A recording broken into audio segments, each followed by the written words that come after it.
welcome to the second episode of Scions of the Southland, presented by From the Rumble Seat. It is Sunday, August 19th, and joining me on a rainy night in Midtown Atlanta is Cade Lawson, Jake Grant, and new to the pod, Ethan Krieger. How are y'all doing tonight? Pretty good, thanks. I'm great. I'm great too. We are continuing our 2018 football previews tonight, talking about everyone's favorite gimmick high school offense, the Flexbone. Next week, we'll talk about Tech's new defense under defensive coordinator Nate Woody and preview Tech's first game versus Alcorn State. But first, what is going on in the wide world of Georgia Tech non-rev sports, Mr. Grant? Hi. It's pretty narrow at this point, but we did get to kick off the slate yesterday. Ethan and I headed over to O'Keefe Gym with Akshay, and we watched the volleyball exhibition. It didn't start off great for the Jackets. Went down 2-0, but we really found ourselves in the third set, I'd say. Right, Ethan? Do you think third set went pretty okay? Yeah, they played real well in the third set. I couldn't tell if it was because Auburn brought in their second team and their substitutes, but for whatever reason, we looked a lot better in the third set. Auburn did have a star in the making in whoever that number 8 was, but she was on the floor the whole time in the third set. So I'm fairly confident that we played pretty well in that, and that was an accurate representation of the team. I think the biggest story of the night from the exhibition, obviously the result doesn't matter, so taking the loss, which was hard, we'll get to that. The biggest story of the night was Michaela Dowd, freshman out of Mattia Valley High School in Illinois. Looked excellent, pretty much across the board, front row, back row. She can do it all, and our freshmen and our sophomores look good, so that's what I had hoped to see from the team. Yeah, they're really young, and I really enjoyed getting to see some excitement for the future. I think we're going to be good for the next few years. Yeah, great recruiting class. I gotta say it's my favorite experience on the flats. So even though some calls at the end may not have gone the way the Tech faithful and maybe even the Auburn faithful, honestly, thought they should have gone at the end, but it was an exciting trip to O'Keefe. It always is. I mean, I think volleyball is one of those underrated sports on the flats that not a lot of people get to, but it is one of the best environments for Georgia Tech sports on campus. Hot take, I'd put it out there. In most any of the sports I've been to, I really like the small gym feel, Indiana, Illinois high school basketball type feel. It's great. But Tech plays again Friday at noon against Idaho State to kick off the Hyatt Regency Invitational, I want to say. They're playing the Hyatt Regency Invitational and Hyatt Regency Tournament, as confusing as that is. But they play twice on Friday, once at noon, and then a little later on against Idaho State and Winthrop. So those should be exciting. Head on over, and now we'll get back to football. Let's start by talking about Paul Johnson's offense. Like we were saying, in 2017, Paul's offense, 74th in total offense, 4th in rushing offense, 128th in passing offense, 87th in plays per game, and 70th in scoring offense. You know, the only thing that sticks out to me on this list of rankings is 4th in terms of rushing offense. And I think on that rankings list, we're behind Army, Navy, and somehow Arizona. So that's strange. But really, the question I want to ask today is, what did we think about the offense coming off of 2017? You know, we talk a lot about how 2017 was a down year, was a disappointing year after the team had built itself back up during 2016, went to a bowl game, won its bowl game, and was really looking up even after Justin Thomas graduated.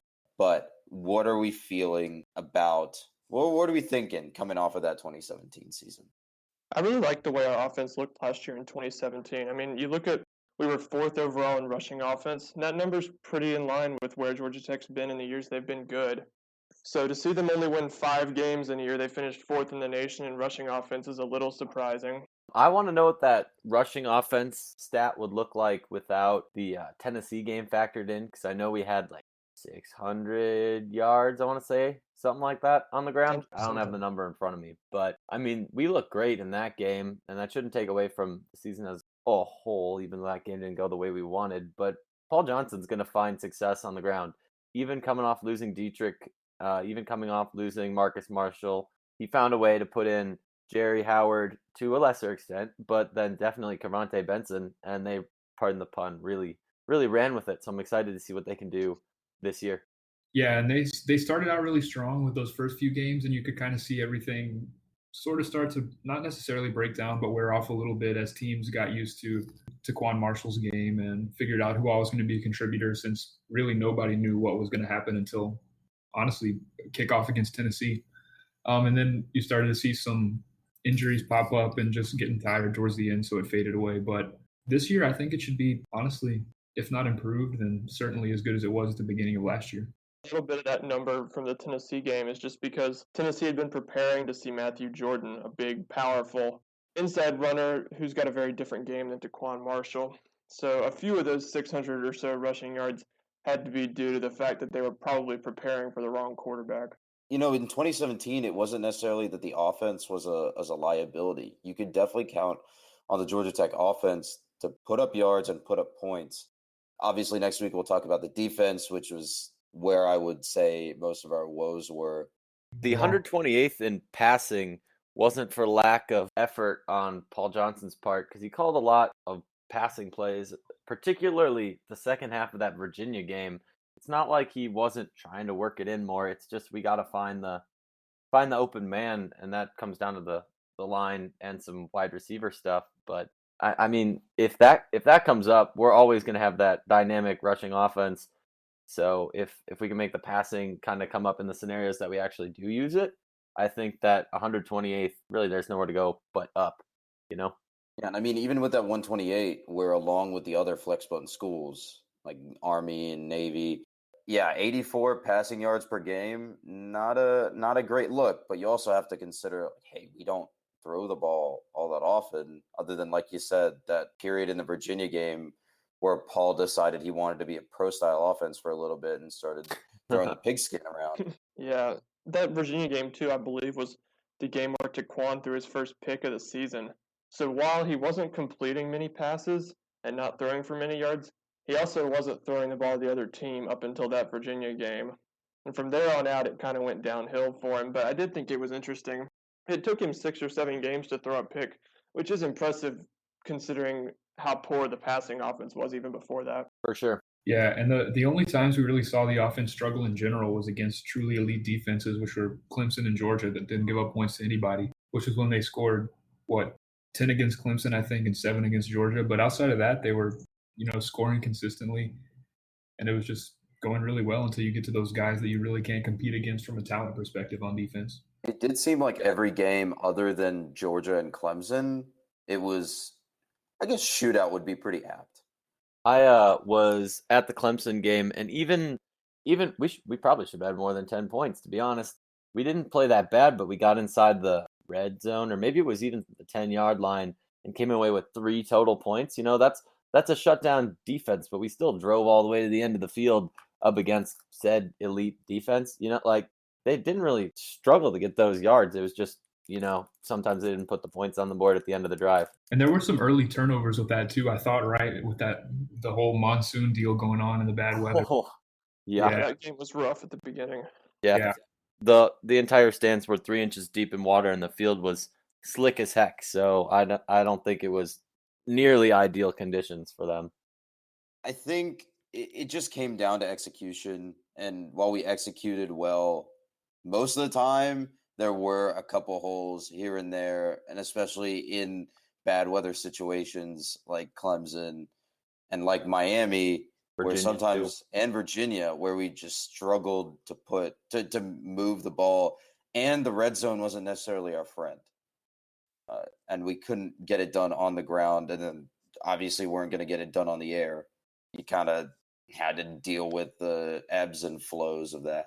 I think one thing to look forward to this season is when the bad weather games come, and they inevitably will. We're not going to play 12 games this year with perfect weather.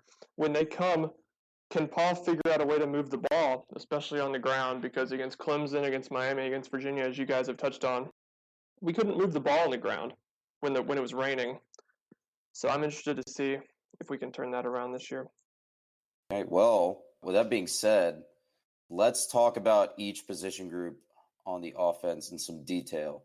What I want to pose to y'all, as I am not a football guy, I really want to know what needs to change for, and when we talk about each unit, what needs to change for that unit in order for 2018 to be a successful season.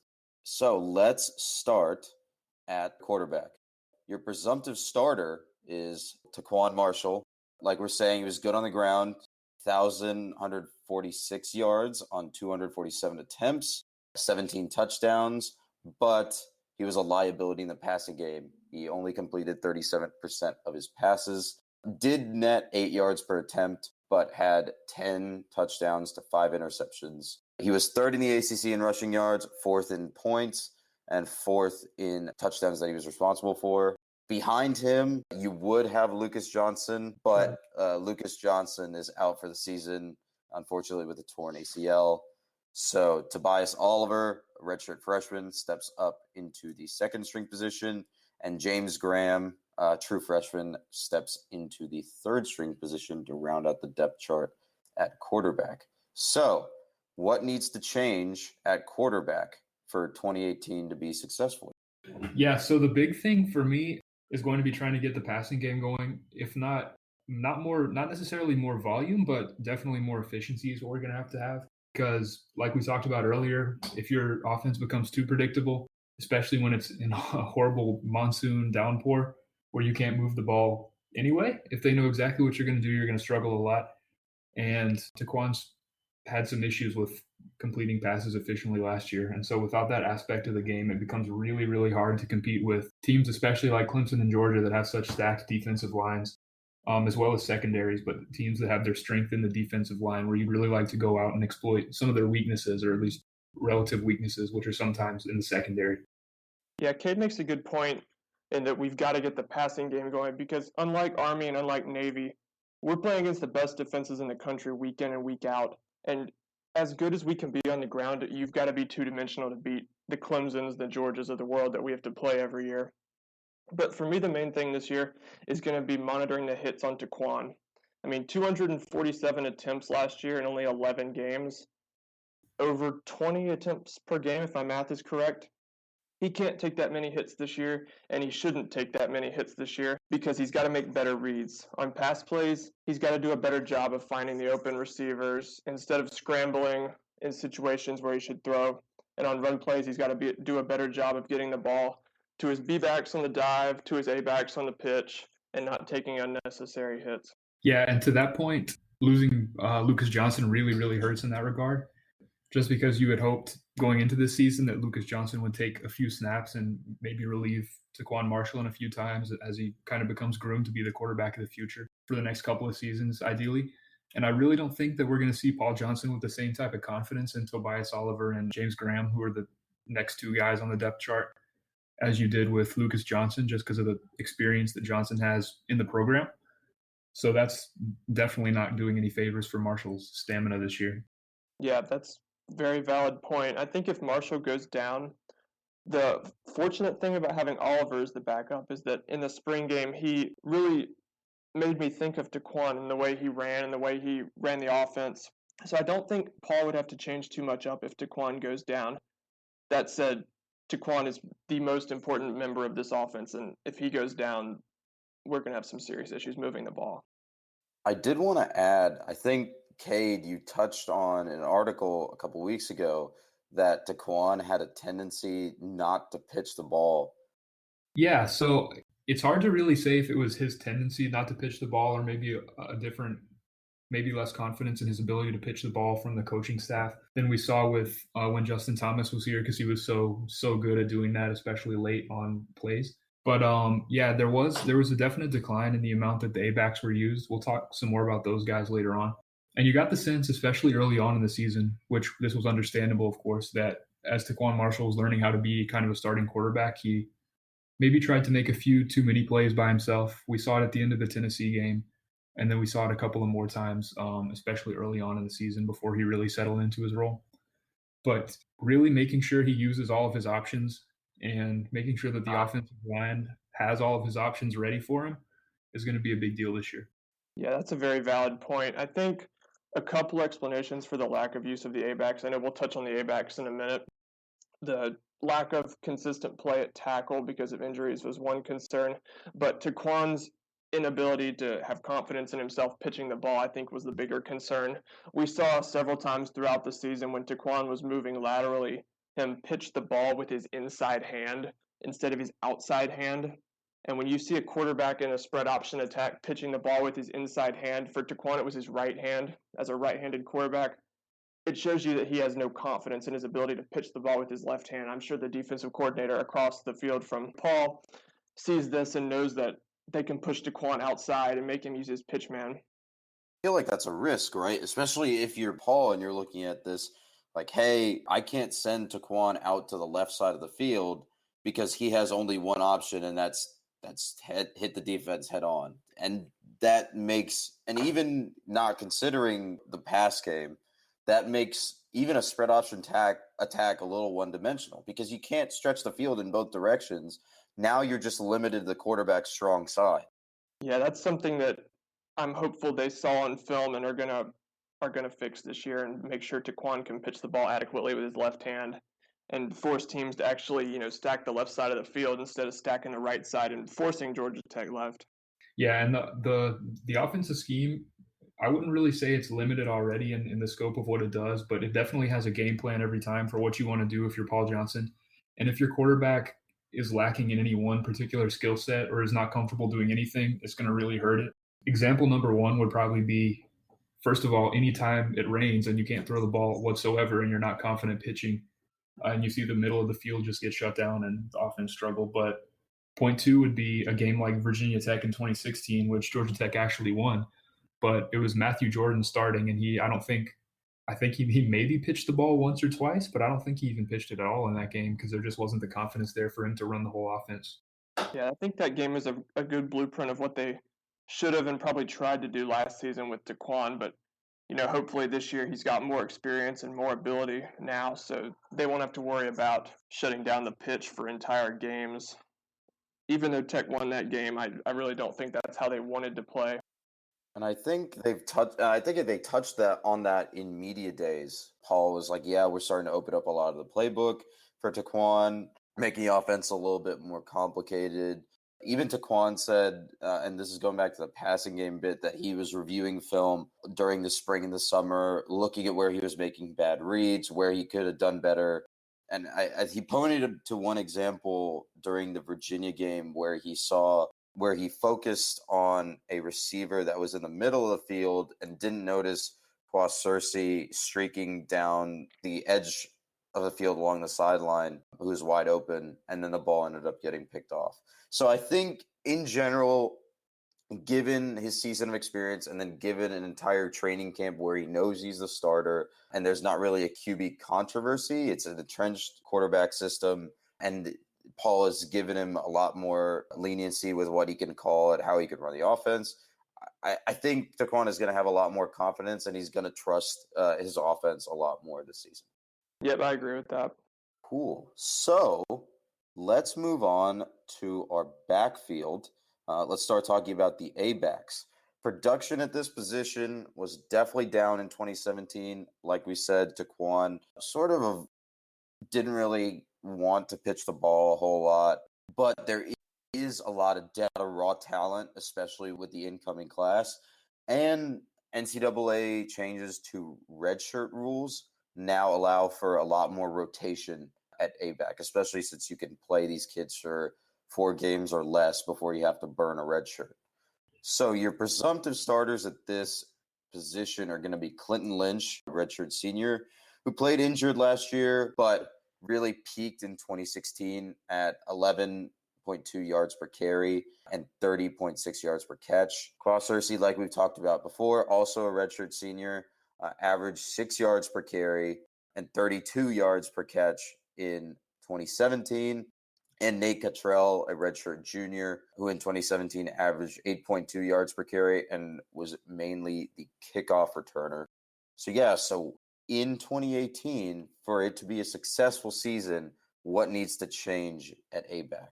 I'm not really sure this year how much needs to change at A-back for a productive season out of those 3 guys. I really like the 3 different kinds of skill sets that they bring, between Lynch's ability to hit the big plays we saw in 2016, Cersei's ability to make guys miss open field, and Cottrell's speed down the sideline. But I guess if I had to pick one thing to change for this to be a successful year for the A-backs, it would be Lynch getting healthy.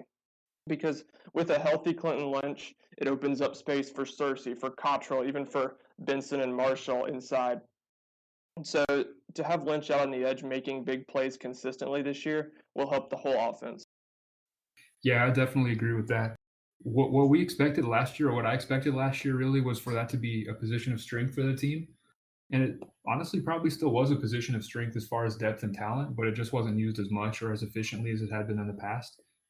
Since we saw the overall share of team rushing yards by the A-backs decrease to a 5-year low dating back to the 2013 season by a pretty significant margin. And there were some other issues where you saw these guys not getting the ball nearly as much as you'd like. And some of that I think you can attribute to the strengths of the offensive line, maybe. But overall, the things that need to change for them are not as much A-back problems as they are other problems from the other members of the team. And then, like you said earlier, Akshay, the new redshirt rules are going to help a lot too, because I think we'll get to see some guys get more rest and bring in some of the new guys who are strong blockers, which is the way to Paul Johnson's heart. That's very true. Paul loves his A-backs to be able to block. I think Amari Jarrett's probably the top candidate for the fourth spot in Paul's backfield at A-back this year. We've seen in the past he likes to play more than three guys. So for certain, somebody other than Clinton Lynch, Qua Cersei, and Nate Cottrell is going to see significant time this year. And I think Amari Jarrett's probably the top candidate, the redshirt junior. Yeah, definitely. And I think maybe they haven't fully decided on where Jordan Ponchez Mason's going to play. I think he's probably a better B-back than A-back, but he's still listed as possibly going to play some A-back, so that he could be another interesting option to watch too. Yeah, I like him at B-back, but the deal at B-back is that you've got Benson, who's a junior, and Howard, who's a sophomore. I don't really see Ponchez Mason eclipsing either of them on the depth chart, while, at A-back you've got Lynch and Cersei, who are going to be gone after this season. So there's going to be more available playing time at A-back next year, so we'll see what they end up doing with him. I think he's played pretty solid at A-back as well, and at least in practice. I definitely have seen that alluded to. So I just want him on the field. I think he's going to be a dynamic player if he can get on there. Moving on, we have B-back. This, if you're not familiar with the Flexbone option offense, this is going to be your workhorse position. This is the deepest position typically on the team in terms of talent, and is usually its most productive. Returning from last year are your starters, Kervonte Benson, now a redshirt junior, who was a 1,000-yard rusher in 2017, had a total of 1,053 yards on 204 carries for 6 touchdowns, and netting 5th in the ACC in rushing yards and 10th in the ACC in yards from scrimmage. Joining alongside him is Jerry Howard, a true sophomore. In 2017, he was used sparingly, but he was still able to get 7.6 yards per carry and 2 touchdowns. At B-back, Paul typically doesn't keep a lot of depth, and sometimes there just isn't a lot of people see the logjam for playing time and transfer out. I know Marcus Marshall, I think, has transferred out. Wade Weimer-Scourge from last year, who went to West Florida for this season. But currently, we have 2 freshman options off the bench, the aforementioned Jordan Ponchez Mason or Christian Malloy. So, guys, what needs to change at B-back in order for 2018 to be successful?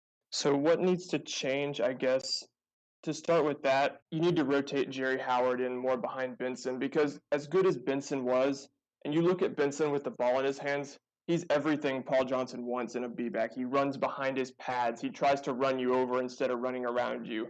He doesn't, mess around in the backfield and jump cut and try to find a second hole. He hits the first hole he sees and he hits it hard, and he's trying to get up the field as quick as possible. But 204 carries, like I mentioned with Marshall, even if it's not 247, 204 is a lot of carries, especially when you've got a guy as talented as Jerry Howard behind him. I mean, 7.6 yards per carry, even though that was only 23 carries and one of them was a long touchdown run. You'd like to see Jerry Howard on the field more this year in his sophomore season. Yeah, we've really been spoiled by having really, really good B-backs throughout the last 10 years with Paul Johnson.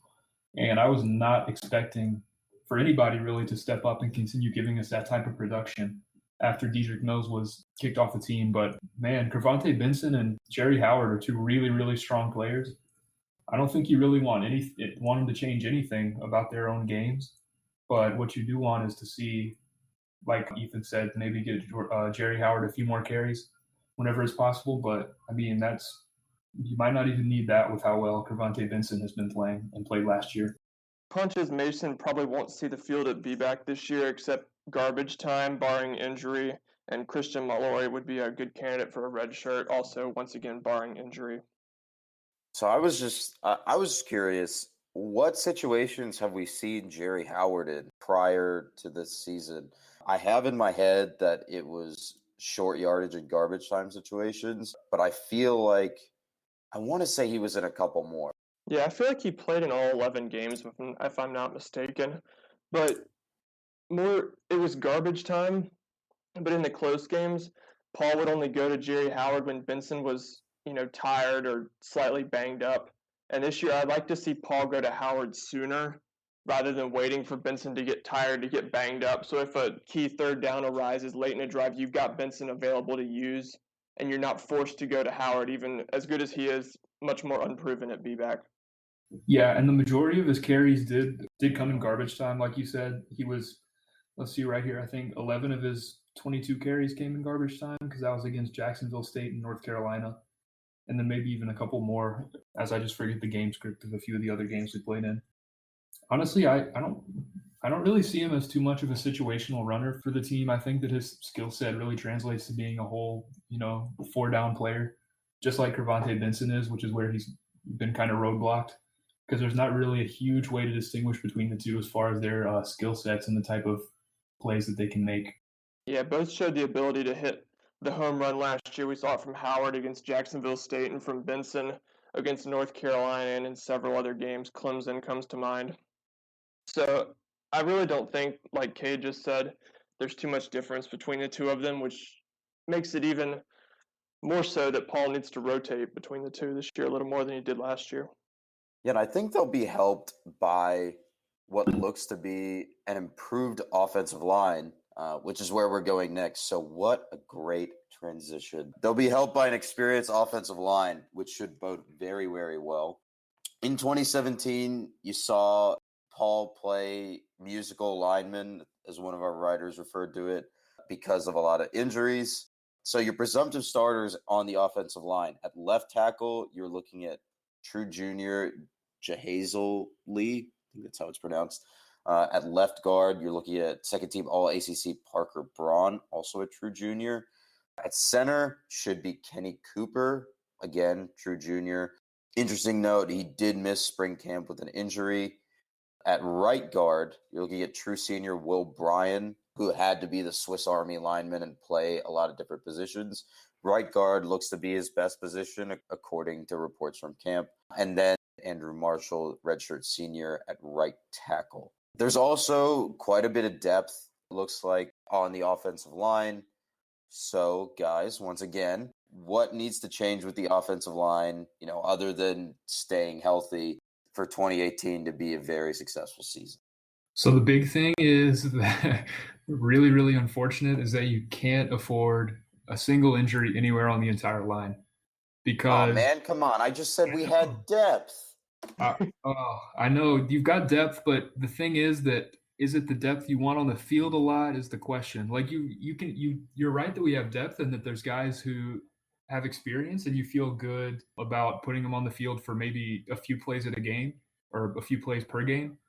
But especially at center, where you've now got Jaziel Lee backing up Kenny Cooper, which there's been great reports about him actually, but that's a new experience, so we don't know what that mystery would be. And then if you're talking about losing a guy like Parker Braun, who's an all-ACC type player, or even Andrew Marshall, who's a long-time, maybe not a long-time starter, but a very, very experienced guy, there's just not that type of talent backing those two, especially those 2 or 3 positions up, that you would say, I feel really confident in having this guy play a lot. Yeah, going off of what Cade said, we've got 5 experienced linemen, and while I don't believe starts is a very efficient, measure of a talent of an offensive lineman, you've got 5 guys here with double-digit starts in their career, and behind them, maybe 10 combined, probably not even. So looking at Cooper especially, because we don't even know if he's going to be ready for the first game, if Cooper's not ready, it starts a very, very complicated chain reaction that will send Lee over to center, Brian out to left tackle, and probably Connor Hansen in at right guard. And you lose a little bit bumping Brian out to tackle because although Brian is a very solid offensive lineman, he's better inside and he's proven so over his career. So you really like to see him inside at right guard. And even if, Connor Hansen's stepping in, he's not nearly as proven as Will Bryan or Cooper, who would be missing at center.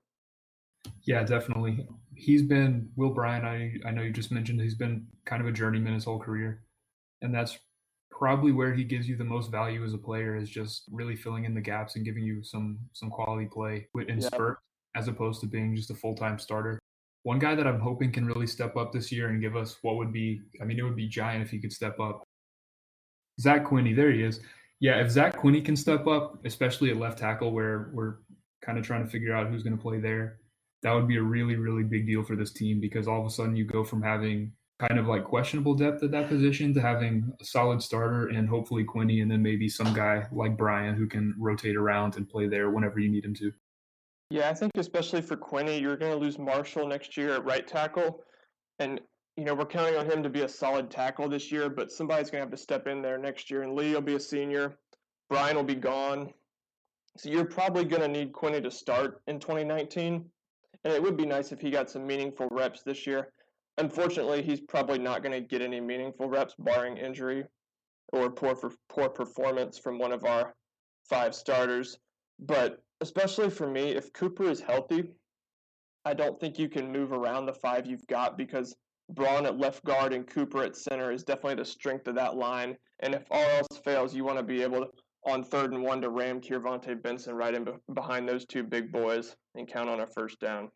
Yeah, absolutely. Because as your offensive line, if it says like strong across the line like you want it to be, it really makes it easy to do everything you want to do on offense. So you could see that kind of lead to maybe a revitalization of A-back play for this year. You could see that cause even more efficient play by guys like Kiervante Benson, and it makes Taquan Marshall's life a heck of a lot easier too. Yeah, I think especially in pass protection, I remember the Wake Forest game last year. Jahaziel Lee at left tackle had his hands full with all ACC defensive end Duke Ejiofor. And I feel like every time Taquan Marshall dropped back to pass in that game, he was looking over his left shoulder to see if Ejiofor was coming or not. And Ejiofor had like 3 sacks in that game. So I really think more solid play out of left tackle will help Taquan in the passing game this year. Across the board, it looks like the offensive line should be one of the strongest positions in 2018 because it has so much experience. And I think Taquan can lean on that and really have success, both in the passing game and in the option game. Yeah, absolutely. That experience is going to be a really, really big deal, just because once you get guys, especially at the offensive line position, who know what to expect and have got some ACC experience under their belts, even that, in the absence of maybe other aspects of your game that you'd like to see better, can make it a lot easier for your quarterback to operate, just like you said. When you're playing against all ACC defensive lines, like, you want your offensive line to be your strongest position and your most experienced position. Yeah, exactly. In week 4, we're going to run out there against a Clemson team that had the ACC's first team defensive line. All 4 of them will be wearing orange in Bobby Dodd Stadium on September 29th. That's just a horrifying thought. That's just completely scary, and I'm not even playing in the game. It is horrifying. You have a front 5 that has on our side that has a ton of experience, but that has a ton of experience. Some of them are even all ACC themselves, and then the Clemson comes at you with an entire defensive line that's all ACC, albeit preseason, but Jesus Christ. Yeah, it's going to be a little scary. Fortunately for the Jackets, Clemson lost Dorian O'Daniel, who seemed to play the game of his career every year when the Jackets were on the other side of the field, on the other side of the ball. So without Dorian O'Daniel, hopefully we can get a little more on offense this year against them, even though they're bringing back that entire defensive line, and they are rather scary. Yeah, hopefully we can get some push, give Taquan some time to be not a great passer, but at least a semi-decent passer, as Paul usually wants. With that being said, let's go back to the passing game for our final offensive positional preview at wide receiver. Tech looted wide receiving target Ricky June, who's I believe is now with the Los Angeles Rams. That's correct. Adonicus Sanders, who is thought to be one of the starters, is now out for a bit with a broken collarbone that he sustained during the beginning of camp.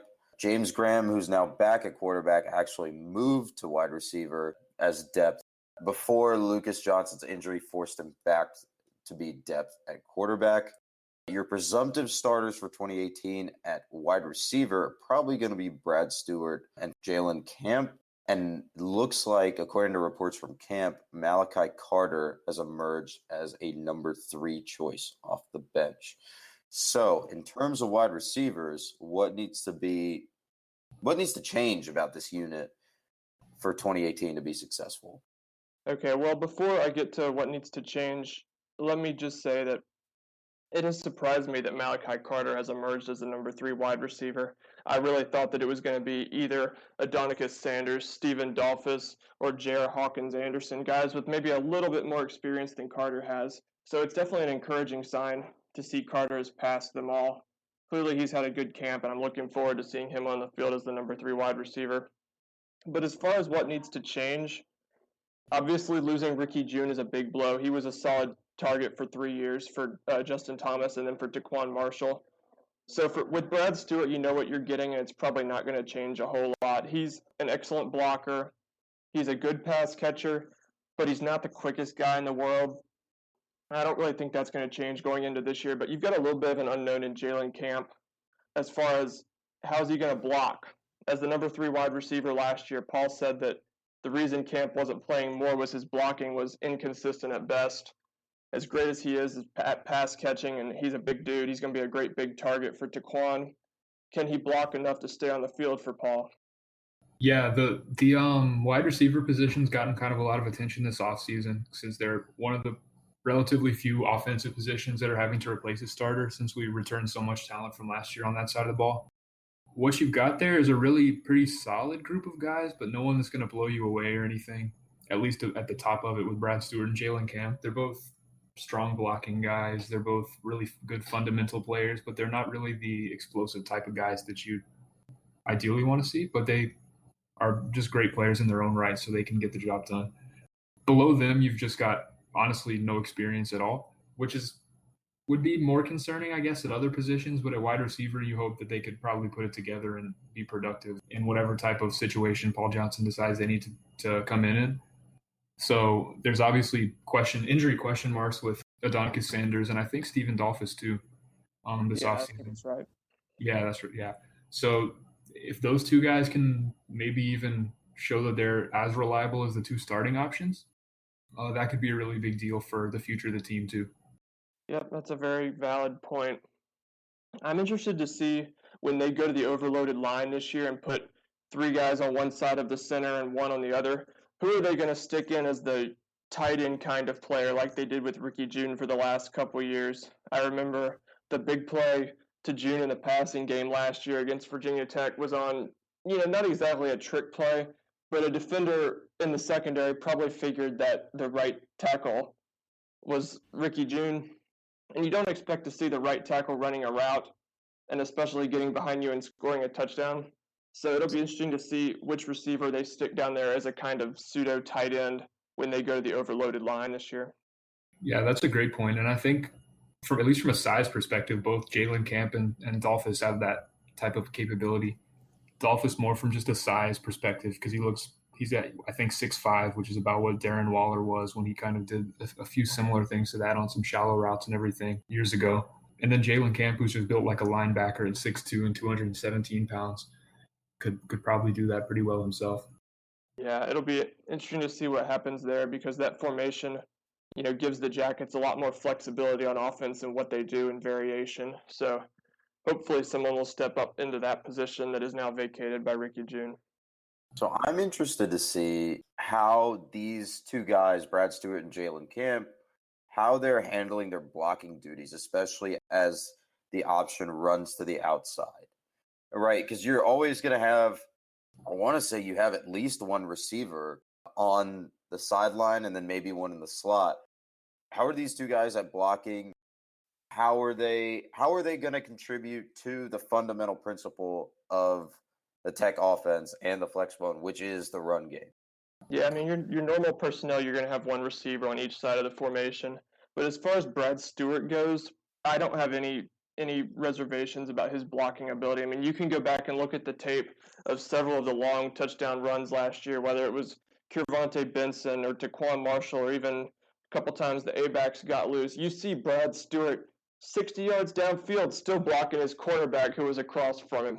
The guy's an unbelievable blocker, and any play ran to his side of the field. Paul has the confidence in him that he can block and that he will block successfully over there. Yeah, and then to hit on Jalen Camp a little bit too.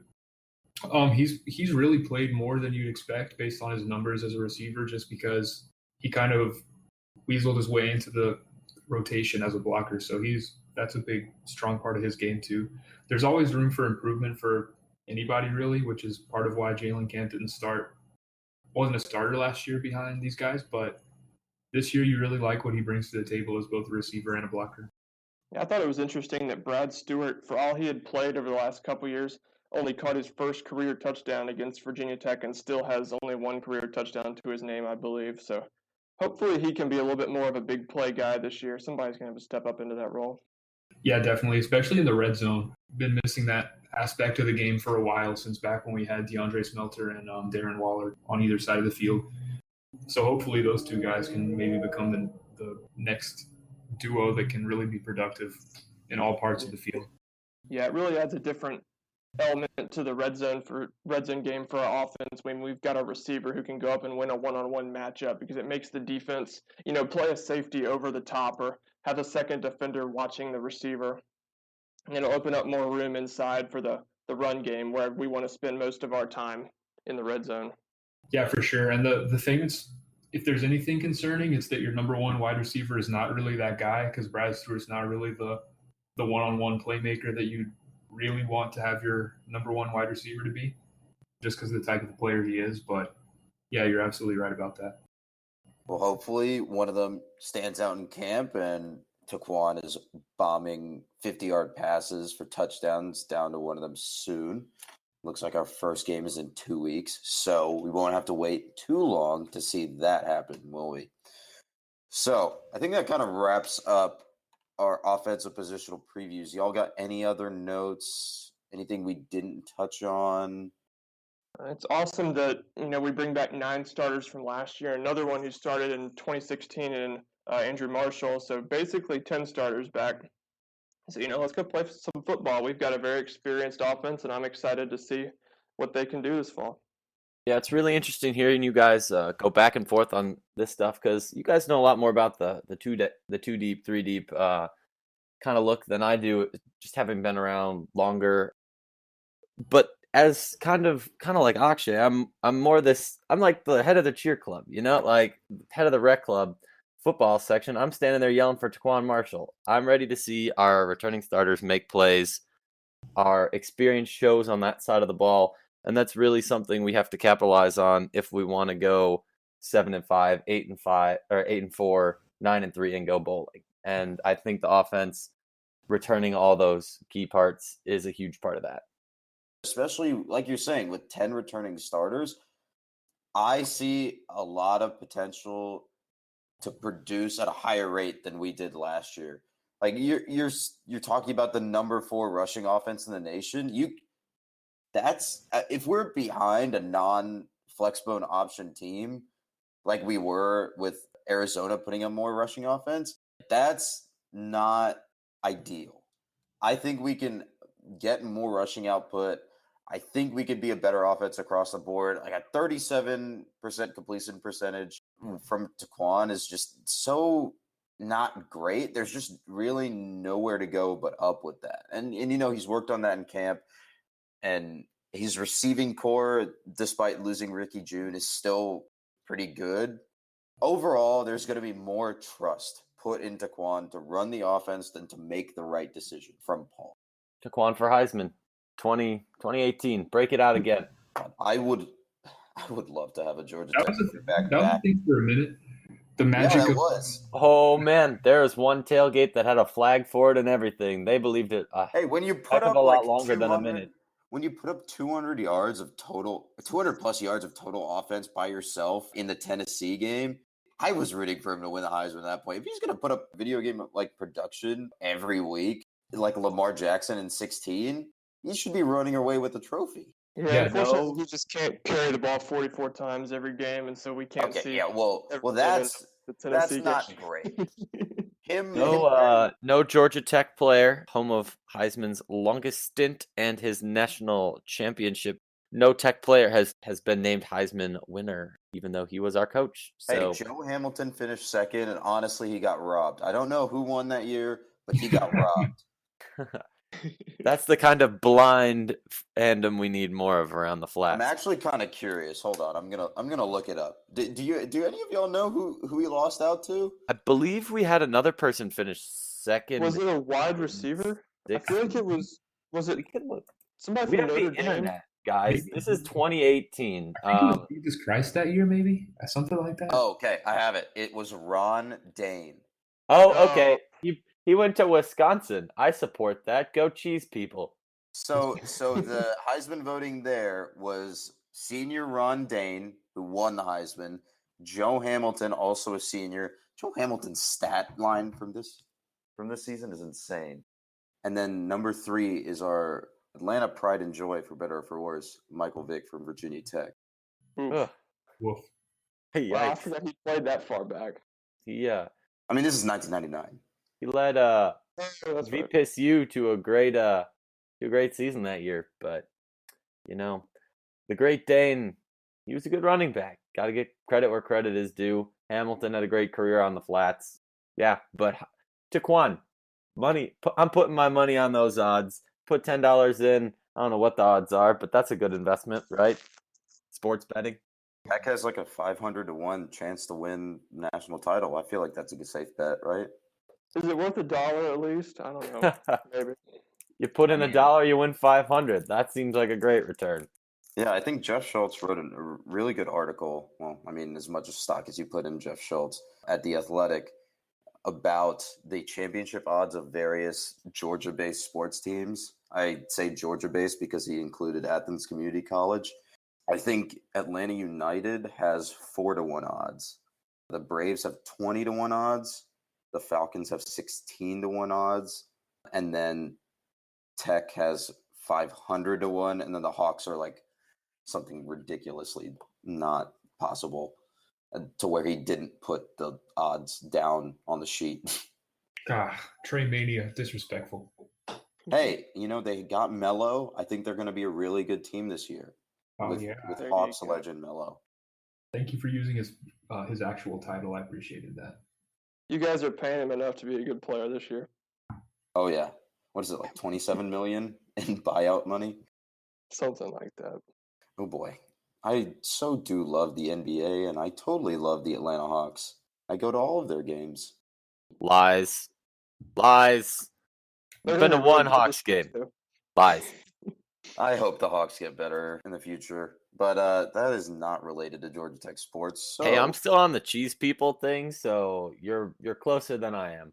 well, we were talking about Joe Hamilton. I don't care about Ron Dane. Joe Hamilton got robbed. Just listen to the stat line. Hold on.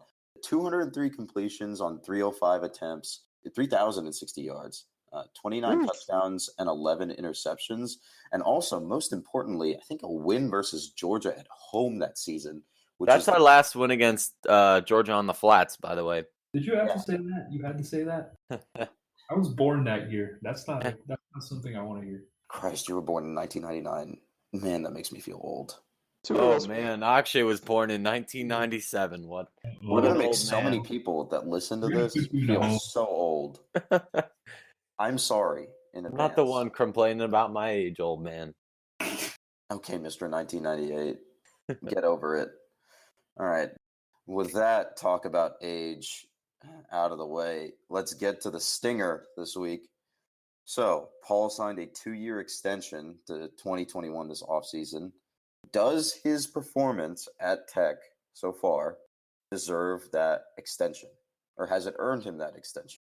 So my deal with contract extensions for college coaches is that people sometimes get caught up in it being an indicator of performance when in fact it's just something that you have to do. If you have a coach whose contract is going to expire in 2019, I think it was, or maybe at the end of 2018, whatever it was before I think it was 2019. 2019, yeah, that you're putting your program at a big disadvantage with recruiting because all of a sudden you've given your recruiting rivals a bunch of ammunition to use against you that, well, yeah, this guy's not going to be back, so you're basically signing to play with a guy for 1 year, whatever. So it's just puts the whole team at a big disadvantage to have coaches that are not under contract for at least 3 or 4 years, which is now exactly what we've got is a coach who's under contract for, I think, 3 more years after this year, which is basically a full recruiting cycle. So, I mean, it happens all around college football, and it's not really a big indicator of performance. The whole indicator of performance really for college coaches is the fact that you still have your job, basically. Yep, that was said very, very well. If you want to be competitive in recruiting, you've got to have a contract that extends, hopefully out to where the recruits are going to be graduating that you're trying to get that year. So as far as the performance goes, I understand, 3-9 in 2015, 5-6 in 2017, not great. And to the sidewalk Georgia Tech football fan, they were probably very surprised to see Paul Johnson get that extension this offseason, and probably, as I saw on social media, more than a little bit upset about that decision. But just know that that extension is by no means is a indication of confidence in Paul by Todd Stansberry or anybody else in the athletic department, but merely just a recruiting tool so that Paul has what he needs to go out there and be a top-tier college football coach. It's an investment in the future more than it's a statement on the last year, if that makes sense. Yep. I think none of us want to be paying, 3 or 4 revenue sports coaches instead of just the 2 that we currently have coaching. But it's a way of life, even if we're still paying Paul Hewitt and Brian Gregory a little bit of money. I think the Brian Gregory contract actually expired this year, but the Hewitt contract is still on. I don't know about signing Hewitt to a automatically renewing 6-year contract or whatever it was. That was I don't know about that one. That's a questionable decision. It'd be more worth it if he won that freaking national championship in 2004, but I digress. Yeah. Well, that was what, 14 years ago? That's water under the bridge now. But so my thoughts on the Paul Johnson extension, I'm not a sidewalk Georgia Tech fan, but I definitely was a little upset about it. Like, I get the logical explanation. Like, you need to have them on for this long so that you can recruit effectively. But I kind of looked at it from the NFL player standpoint, if this makes sense, to where the last 2 years of his deal should have been prove-it years, especially given that in the 2 of the last 3 years, we haven't been to a bowl game, whereas the past 25 years before that, we had been in bowl games. So I think, and obviously this is a hot take given that the extension makes logical sense, but I really think he shouldn't have gotten that extension. And these 2 years should have been Todd Stansberry saying, look, you need to tell me with your performance these 2 seasons whether you want to keep your job. Yeah, I get that, but you look at the success he's had over the first 7 years he was the coach, and even in 2016 going 9-4, and you say he's got a proven track record of being a good college football coach, and even if he's starting to slip a little bit, which I am not indicating in any means, even by 2021, the program won't be in shambles, and if you fire him, you only have to pay him for a couple extra years in 2021. I do respect Paul as a coach, and I think, and like I agree, he's been like really good football coach wherever he's gone. I think it's just the principle of the thing for me, right? Given recent performance and the idea around college football, where it's a very "what have you done for me lately" sort of environment, I think those 2 years should have been prove-it years. Obviously, not logically feasible, not recruiting-wise feasible, but that's just the way that I feel like that should have been handled, for better or for worse. Yeah, I agree with you in principle, but I don't think that's practical in reality, So I think I agree, but I never operate in a sense of reality anyway, do I? Practicality's never really been my strong suit. I'm just a balloon of hot takes. This is true. All right. Anything else on the offense, about Paul, about volleyball, which we talked about earlier? hey, that's something I can contribute about. I think I forgot to mention my player of the game, or did I mention that? Michaela I don't- Dowd, but definitely buy low on Michaela Dowd. She's going to be great. The libero looked great too. She's a freshman as well. Young team. Go volleyball. Go is Jackets. Michaela Dowd the one from Chicago? Yes, it's the one from Chicago. Oh, Don't judge All me. right, I don't know if I can is. take this She reputation seriously. Hey, she went to Spry, great club team. Mattia Valley's turned out some good athletes. I'm buying low, selling high. I'm Michaela Dowd. She's gonna have a great career on the flats. Calling it I right now. hope she does, but I hope you're not making that decision just based on civic pride, Mr. Chicago. I may I'll or pitch may in not and be say staring at my Chicago flag. That is my window drapes, but that's neither here nor there. I am an unbiased non-rev reporter. Thank you very much. So he I will says. pitch in and say that they kept feeding her whether the Auburn front line knew they were going to or not, and she kept delivering kills. And even when her time came to rotate onto the back row, she came up with 10 digs. She's a very adequate back row player, and she can still contribute back there too. I mean, they set her coming out of the back row several times, and she got kills out of the back row. So to have somebody who can do those kinds of things on the court will change everything for this team, I hope. Her numbers were gaudy, and her putting the ball right into Auburn 22's face was pretty sick as well. Was that the That was one where fun. she basically spiked it right into 22's skull and 22 Oh, yeah. kind of flipped over? Mm-hmm. Oh my god, that Like a was rocket. Yeah, that was a some bomb. impressive arm strength. So am I right to assume you would have known Auburn 22's name if she had also been from Chicago? I'm pretty sure you would have. Bias? Fake news? You might say so. I definitely don't have my hidden agenda. A non-rev writer with a hidden agenda. Who's surprised? Ah, you're a funny guy, Akshay. I try to be. All right. Well, thank you all for tuning in this week. Cade, where can they find you online? FTRS Cade on Twitter or Facebook. Be friends with Cade on Facebook, everyone. No Jake, one where can asked they me. find you online? Oh boy.